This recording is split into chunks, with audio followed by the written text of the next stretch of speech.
Assalamu alaikum warahmatullahi wabarakatuh, everybody. I'm Preacher Moss, host of the SOS Shout Out Show. Hope that you have an extravagant and wonderful and peaceful Saturday. And if you're not, it's okay too. Sometimes we don't have all the days we want to have. It comes on here and there. So let me throw this out here, brothers and sisters. I was watching the news. I was watching a couple things, and I really came up with had some questions. I really had some questions. I was watching the proposed rally, insurrection 2.0, which really didn't work out. They had more reporters and police than they actually had protesters. Protesters, I don't even think they broke 400, 700, whatever. Won a lot. Regular tourist day. Then I watched CNN for a little longer. Then CNN actually put out a series of interviews that were explaining to brothers and sisters how the United States had made a mistake and they're very compassionate about the bombing that happened in Afghanistan that killed 10 people, 7 of them children. And I looked at the philosophy of how they put that out.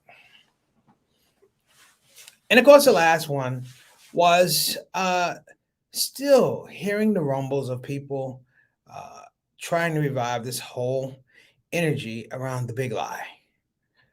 So it's 3 different things. We have a bombing that went wrong. We had a rally, and this whole idea of the big lie. Brothers and sisters, if you allow me to, each and every one of those has a through line. And it's not just America. This happens all over, but it happened in America for me today on this Saturday for the spotlight. And the spotlight really is, why are people so mad? Why are people so angry? I used to be a public school teacher. I taught severely most disturbed kids.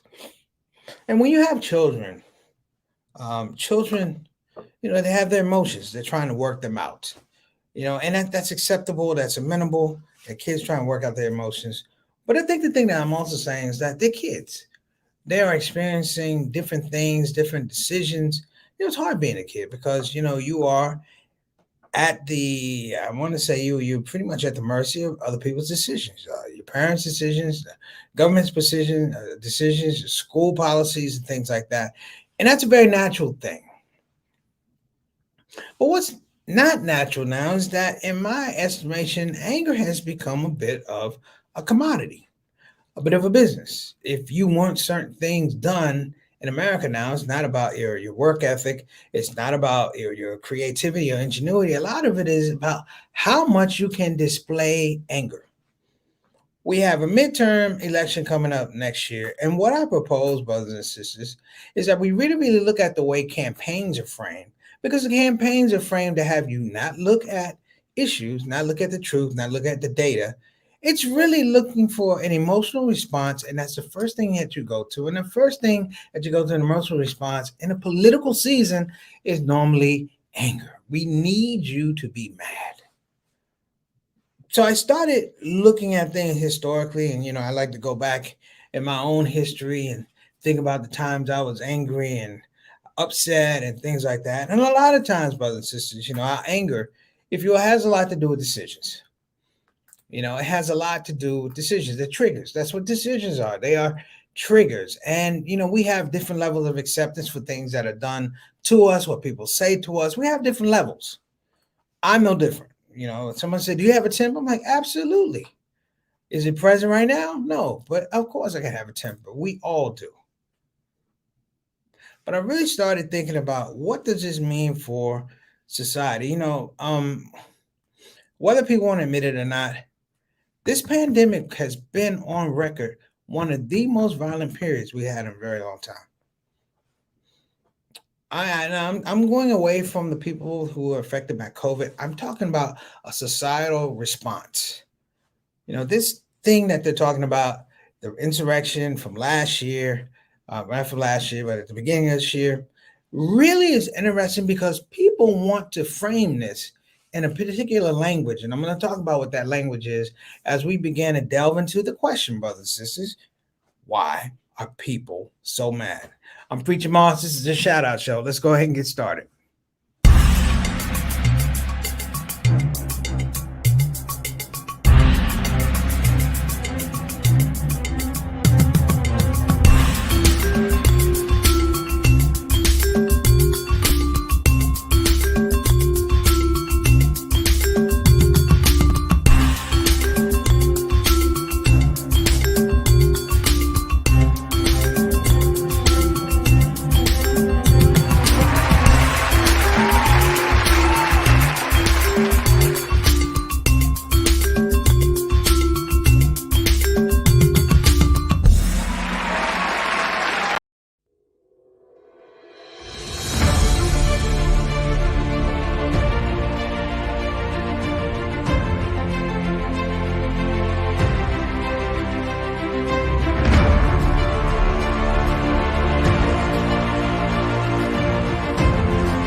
women are oppressed. That's not true. That's a lie. I married a Muslim woman. I'm oppressed.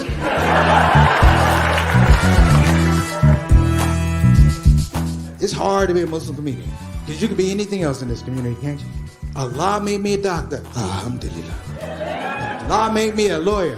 MashaAllah. Allah made me funny. Astaghfirullah.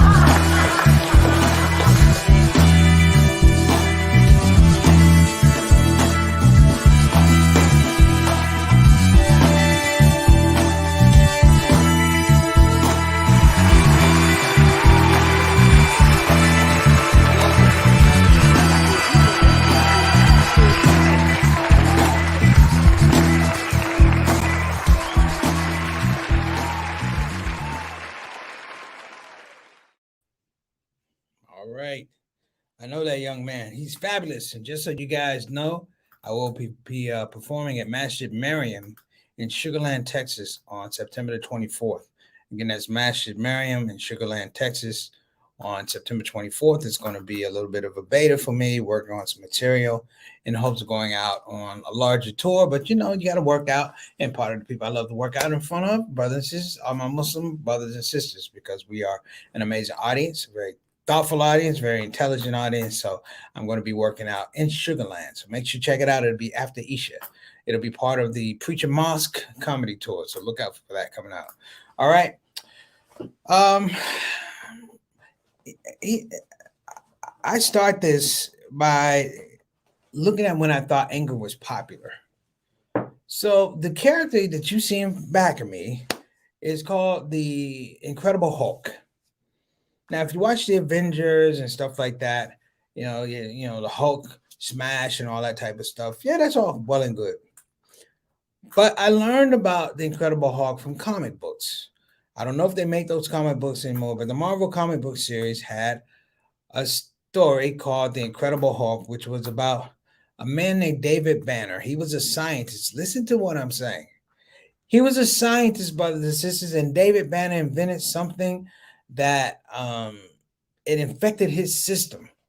And one of the effects is when he would get really, really angry, he would go from this really small pound, like a 125-pound weakling, to this incredible guy that you see behind me right here. He's huge, ripped, everything. And anger was the thing that triggered him off and turned him green. I'm like, I thought green was for envy, but I'm not going to ask a guy that looks like that. But it was interesting because I realized, brothers and sisters, this was the first time on television, and this is all through all the Westerns and stuff like that, Bionic Man. This was the first time where it was popular to get angry. Where there was a visceral response other than bullets and things. It was a visceral response. You could get angry. In fact, to watch this show, you would literally sit in front of the television when it's turned to a TV show, and you would root for the Incredible Hulk to get angry, because that's the only way you could see the Incredible Hulk. He was played by a bodybuilder named Lou Ferrigno. Now, here's the interesting thing. We sanctioned this guy to be angry because it gave us a response that was looking for. If he wasn't angry, it was a boring show. The Incredible Hulk was a boring show. Let's call it what it is. What I realized when I was that young is that he was the only person that was sanctioned to get angry. You know who are sanctioned to get angry? Latinos,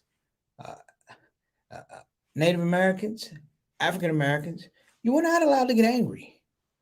In fact, brothers and sisters, in our history, we have not been allowed to be angry except with permission. I think the last time we got we had permission to be angry, of course, was 9/11. We had permission to be angry at the terrorists. You can be angry now. Come on, be angry. Look, everybody, he's going to be angry. He's been waiting. And it was that kind of craziness, brothers and sisters. Because even with Black Lives Matter and stuff like that, it doesn't change, in essence, structural racism, institutional racism. And I talked about the kids in the opening, and I realized how difficult it was to be a kid. I was involved in a situation where I got robbed, right? And the aggressiveness of The robbers is what amazed me, because the robbery could have been done pretty simply. Give me your money here, have a nice day. But it wasn't enough. And I realized that when they came to rob, it could have been me or another victim. They were carrying a visceral amount of anger. Probably if it didn't work over here, it didn't work over here. They couldn't do it that day. And it just built up, brothers and sisters. And what happens is when you get to a space, your anger will supersede logic. Your anger will supersede mercy and compassion on all those things. These are not tools that are being used in that type of situation.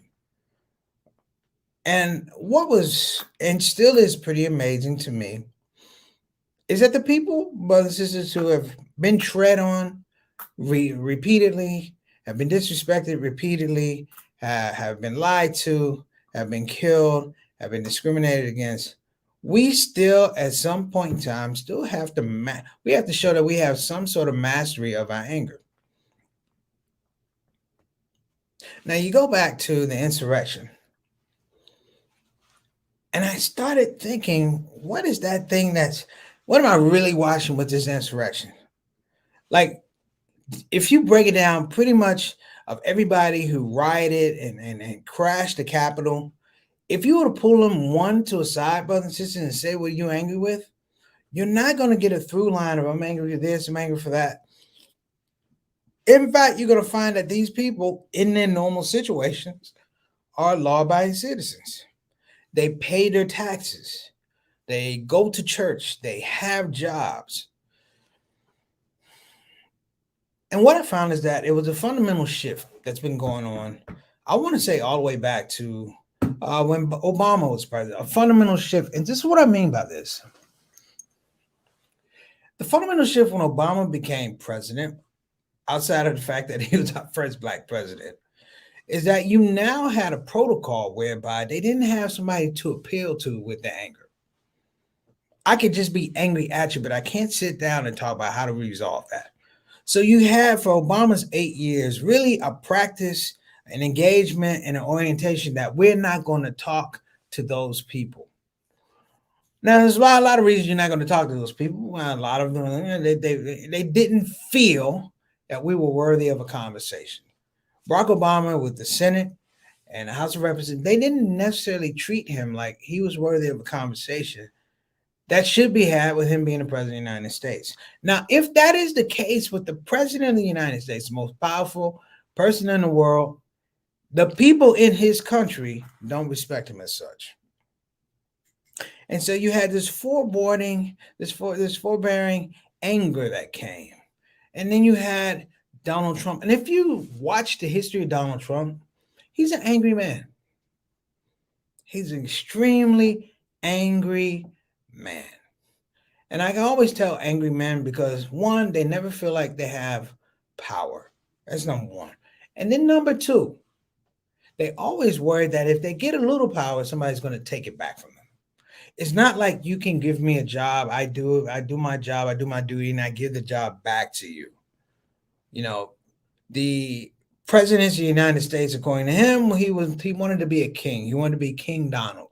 And everybody knows that every king, with the exception of a few institutions, every king has pretty much failed. Even if you go to England, the king and the queen of England, the figureheads, they don't make policy, brothers and sisters. And what you had was a guy who literally got by making other people angry. Think about this. Your whole life is built crapping on other people, making them angry, and then you walk away and act like, why are you angry? This has been killing me for the last 6 years. Satana, this has been killing me for the last 6 years, and I figured out what it was. That somewhere in the twist, and I'm going to directly indict social media, the idea of being angry filled into social media, and it filled into this weird positioning of how we have arguments. Like, I don't believe you're a true user of social media until you get into a bicker with somebody on social media that you don't know. It happened here, brothers and sisters, after 500 shows. It happened here. You're not a true user of social media until you get someone on your platform who DMs you, who comes on your show. They disrespect your platform. They disturb your peace. And you say, why are they doing that? Because they're angry. There's always the quote that hurt people hurt people. This is true. But angry people like to make other people angry. Let me throw that out. And the bedrock of this thing for the last 6 years, particularly with Trump, the bedrock of this thing was laid on the fact that he took an angry economy and he turned it to a blame society. He knew the people who were angry and he said, let me make it better for you. He didn't give them better jobs. He didn't give them better jobs. They barely got the vaccines. He didn't clean up the society. He didn't do that. You know what he did? He gave them a space where your anger now has value. Now your chip in the game means something because it's a blame economy. So I don't have to worry about what my actions are, what I've said, what I've done, what effort. I can just blame you. This is not tricky, brothers and sisters. This has been going on for a while. We just had 9/11, right? We celebrated 20 years of 9/11. I didn't bring it up here on the thing because I didn't want to make people angry. But there was a thing on Newsweek, a picture on News. It was either Time or Newsweek, and it was the face of Islam. And what it was a picture of an immigrant Muslim from overseas who was in full rage. And they said, that is the picture of Islam. And I swear, I swear on a stack of Bibles and Qurans that we have been fighting that image for the last 20 years. We literally have to tell people whenever we walk in the room, Islam is the religion of peace. It's the religion of peace. It's we don't say anything else. It's the religion of peace. And people respond to that like, yeah. But when they respond to it, what are we saying? We're trying to tell people we're not angry. We're not telling people we're good family people. We work hard. You're telling them what you aren't. I'm not angry. And we think that works out in a blame economy because we don't want to be blamed for stuff. I'll be the first one to tell you when something blows up in the United States, you know what I say? Man, I hope that ain't us. Oh, I hope that ain't us. As a Muslim, I go, I hope that isn't us. Hey, when it's a robbery, a shootout, what I say as a black man, I hope that ain't us.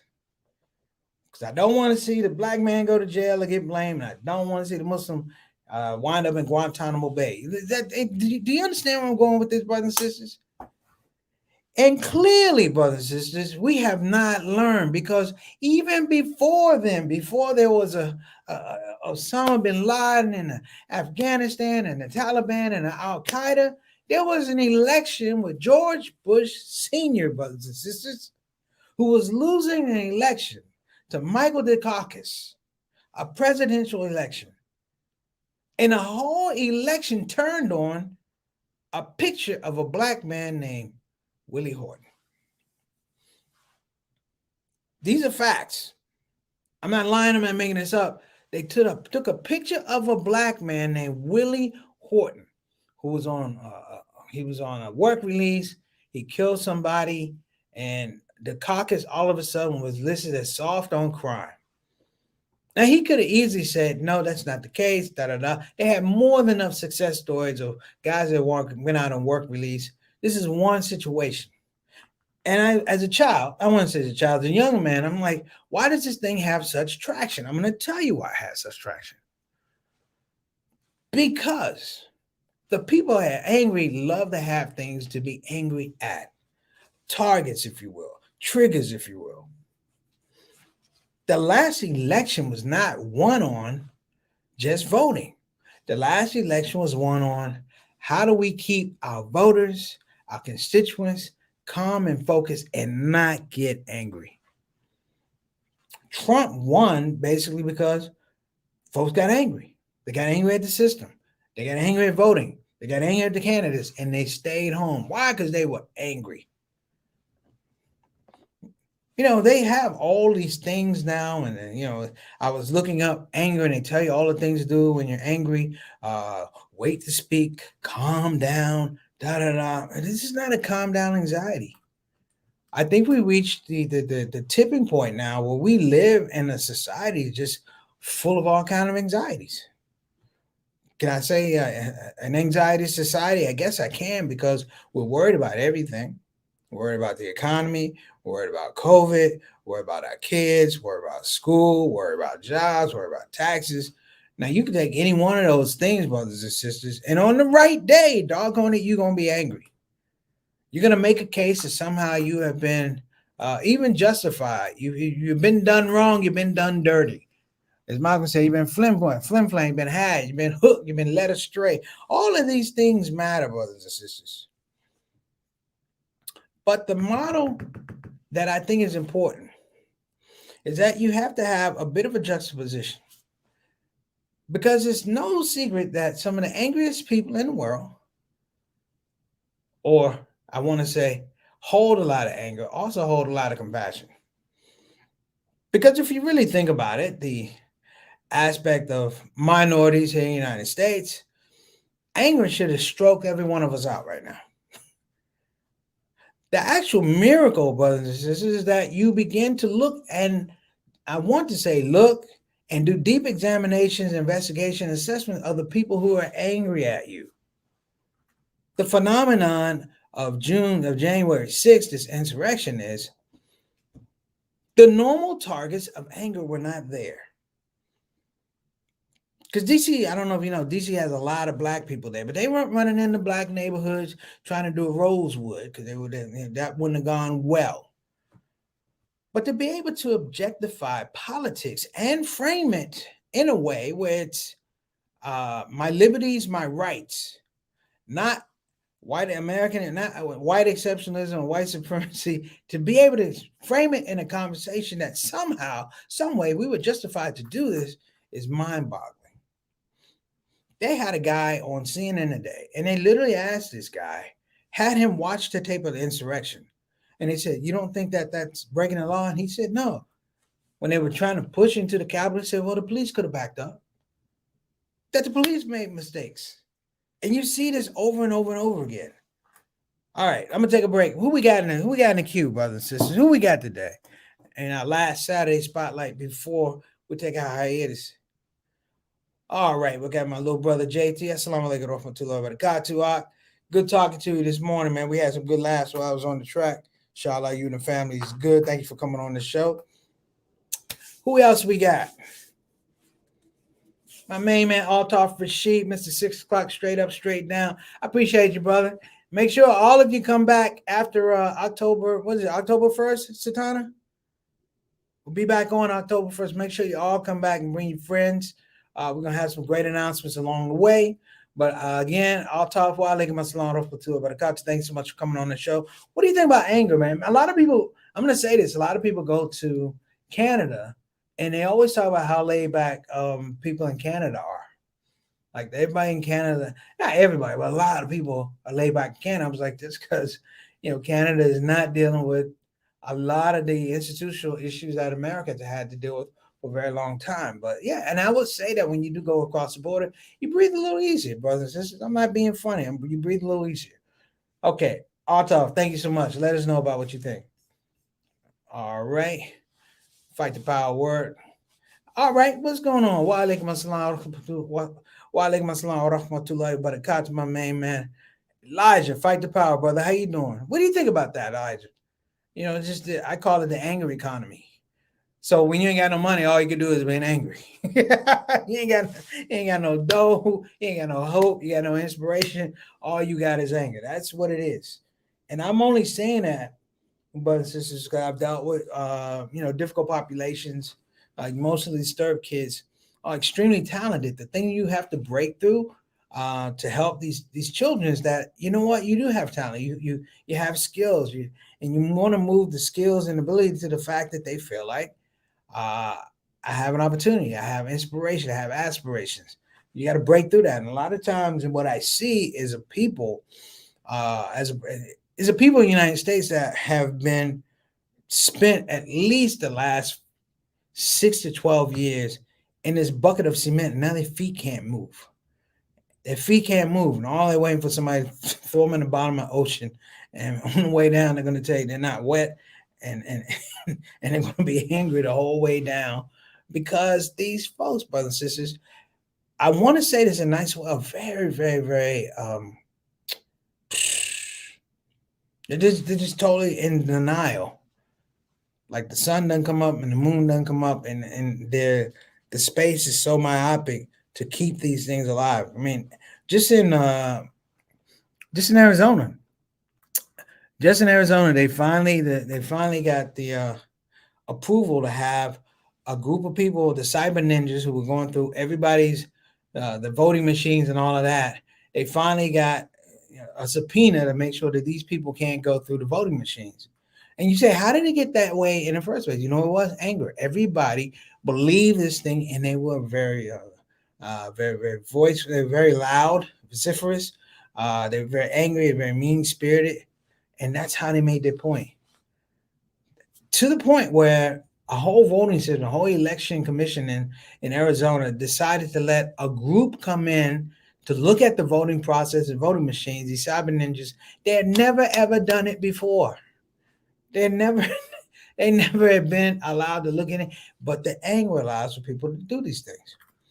All right. What we got next? Sister Aika, Assalamu alaikum rahmatullahi wa barakatuh. Hope you're doing well. Thank you so much for coming on the show. Peace and blessings. Next up. All right, my brother Ibrahim. What's going on, brother? Remember the Central Park 5? Trump wanted local prosecutors to get a death penalty. Great point. Great point. And he had people who supported him. The death penalty for children, brothers and sisters. He took out a whole full-page ad. Am I lying, Satana? You're in New York. He took out a full-page ad advocating for the death penalty of 5 children who were found to be, who were later on exonerated because the case was written in water. And that's a whole nother thing about the judicial system. Because I have a whole nother spiel about the judicial system. Because the judicial system is set up on the fact that literally you are indicted on a crime. You're not found guilty, not found innocent, but the process is so rigorous and making it that it strips you down, brothers and sisters. It strips you down. It makes you less and less confident about the process because the process, I don't want to say it's not working for you. It's not working, period. I used to do shows in the prison. You know why they say the prisons are so bad? And this is why a guy told me in the prison. He said, the reason why the prisons are so bad and they're so dangerous, he said, because you're taking a whole lot of people who have legally or traditionally, okay, they've made mistakes. They've made bad decisions. He said, and then you put them in a place where everybody has made a bad decision. And then you suppress the ability to look at yourself, to have forgiveness, to have mercy. And you say, you know what? Be around each other. And he said it's the most dangerous thing in the world. The most dangerous thing in prison is be around people who have no hope. All right, who we got next? Fight the power, man, asked Prophet Muhammad sallallahu alaihi wasallam to teach him some words which he can live by. The Prophet said, do not get angry. The man said, what else? The Prophet said, do not get angry 2 more times. Yes. Thank you so much for that. Thank you so much for that, Brother Elijah. Yeah. There's a deep loss when you get angry. But here in the United States, is advocated. This is how politics is now, brothers and sisters. It's not politics. It's like the WWE, WWF right now. It's like everybody's in a combative state, man. I watch, man, remember you used to watch sports shows and they just used to talk about the sports. Now it's like debate. It's like full contact. I take a point, you take a point.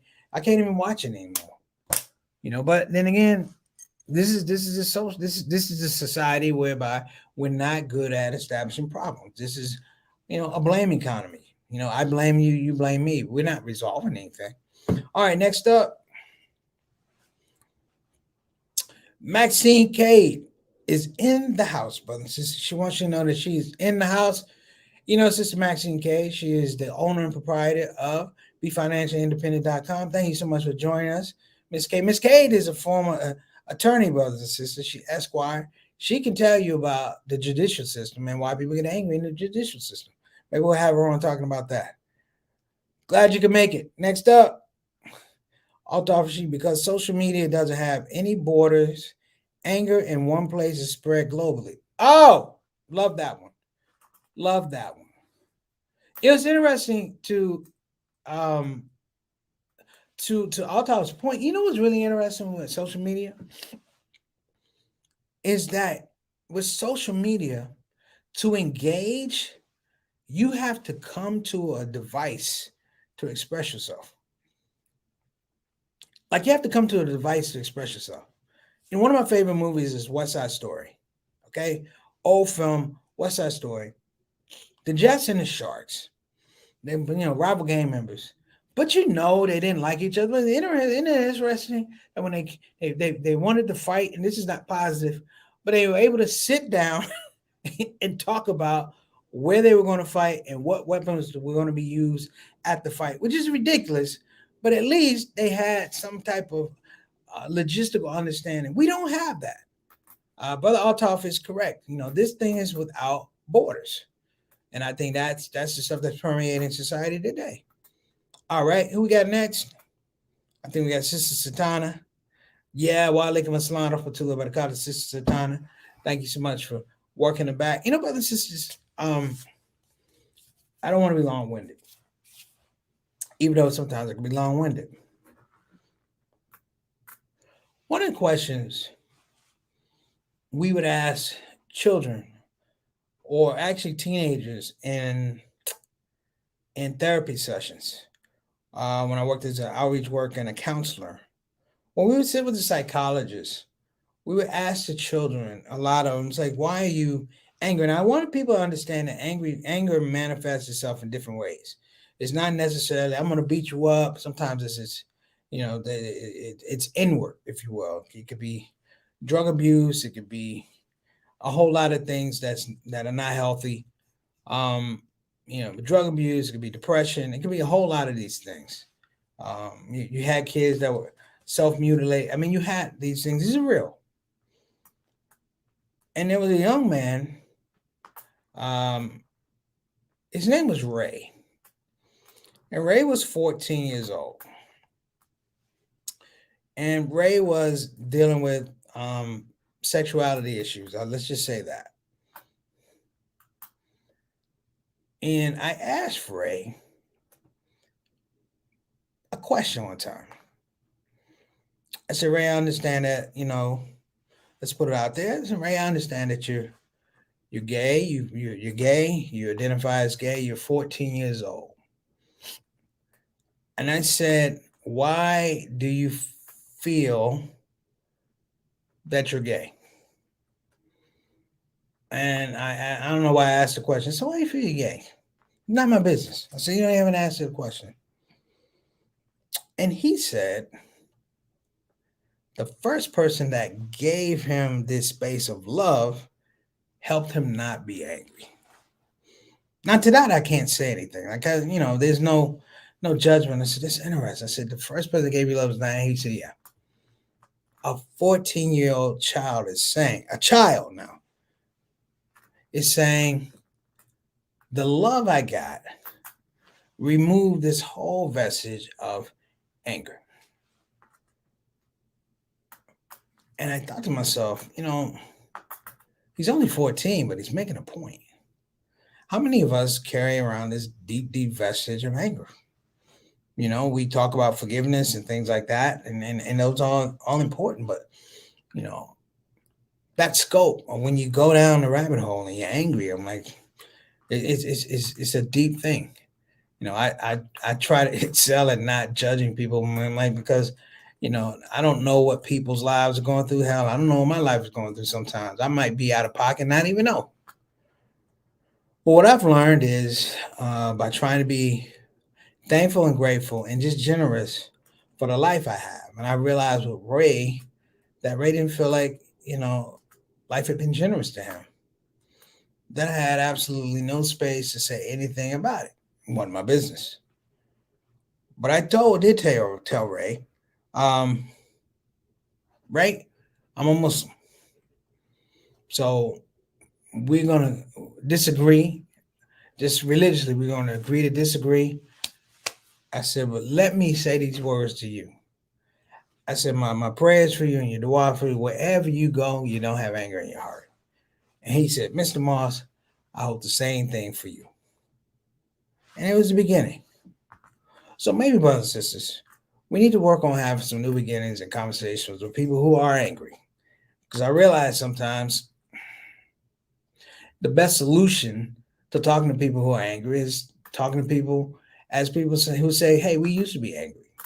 It's just like, I'm not saying like a support group like angryaholics or anything, but there is merit in that. You go to Narcotics Anonymous, what do they do? They have people who talk about their troubles with narcotics to people who are struggling with narcotics. Or alcohol is the same thing. Sexual addiction is the same thing. I'm like, maybe that is a way to switch around that blame economy and have people be able to talk honestly about how they feel. All right, brothers and sisters, that's my show. Let me get to our sponsors, and I'm gonna let you get back to your college football Saturday for some of you. Let's get it up there. Let's go to befinanciallyindependent.com. Again, that's befinanciallyindependent.com, brothers and sisters. If you're talking about financial advice, and when I say financial advice, I like to say, financial intelligence. The idea that you make good choices with your money, good choices how you save your money, but also good choices how you evolve your money. That narrative has to be had. So I want to give a shout out to befinanciallyindependent.com. Call for the conversation. Call for the conversation. I think just like I was talking about anger, we didn't have to start having conversations about money. One of our more popular shows was having a conversation about money. So maybe we need to talk about these things in a very peaceful and creative way. But if you're going to talk about money, you need to call 1-888-496-6845. Again, that's 1-888-496-6845. All right. Next up, if you're looking for quality graduate level education, you need to go to Bayan Islamic Graduate School. Again, that's Bayan Islamic Graduate School. Brothers and sisters, courses are signing up. They're filling up for spring 2022. You don't want to miss it. Go to bayanonline.org. Again, that's bayanonline.org, and get yourself some education. All right. So that's our show. I hope this helped. If any of you out there are angry, or if you need to talk to people who are angry, you're dealing with folks that are in an angry space. Yes, there is a mode for compassion. Yes, like brother Elijah said, do not be angry, do not be angry, do not be angry. And if you say do not be angry, I find like 15 times in a row, you're probably not gonna be angry. My mother used to tell me, and sometimes she said, when you see something you're supposed to say to yourself, don't say nothing, don't you say nothing, don't you say nothing. I believe there is merit in that. There's a merit in that, and there's a bit of a miracle in it. So, brothers and sisters, that's our show for today. This is our last Saturday spotlight before we go on hiatus. We ask everybody to please join us for our last Sunday potluck with Preach and Satana. Let me throw that out there. We just want to have a good time, man. We want to celebrate the people who've been coming on. I want to talk about some of y'all who've come on the show, who've been longtime supporters of the SOS, and some of the funny times we had. And,